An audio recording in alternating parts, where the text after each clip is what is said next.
You expected them to talk about Ukraine, right? That was the topic of the call. But there was a sentence in there about both presidents agreed that Iran should never be in a position to be able to destroy Israel. Whoa, that's like huge. Wow. First of all, it was clearly, I don't think it was something on the agenda. It was something that Trump would have brought up, not Putin. Yeah. And that's code for we don't think Iran should have nuclear weapons. Yes, now, but that's almost more important than Ukraine, right? Because the biggest fear is a nuclear arms race in the Middle East, or nuclear weapons in the hands of Iran, the Ayatollahs, the Houthis, Hamas, Hezbollah. Whoa, that's a terrifying thought. And when you say President Trump has changed, I think he feels the hand of God is on him.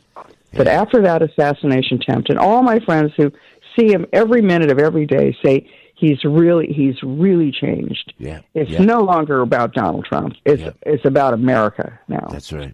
And he is doing what's good for the country, even if it's sometimes at his own political popularity, at the expense of his own political popularity. Yeah, what a great observation, KT, as always. Thank you so much. He did mention about Iran and the nuclear weapons like that. So if you're there and you're in the Oval Office and you're talking to the president, what do you suggest? A sit down? Does he go to Russia? Do they go to China? Where do they go? Does he bring Putin? Because again, a lot of people think Putin is, of course, and he is like a war criminal, for crying out loud. But you gotta deal with him in some way. Where do they do this? Because as you say, and you're absolutely right, it's got to be face to face. Where would that be, do you think, KT? Well, I think right now the conversation is at the right level, where it's an intermediate person, a trusted advisor, whether it's Steve Witkoff or the Secretary of State or the National Security Advisor doing, because now they're working out the details. Everybody's agreed we're going to have a deal. What's it going to look like?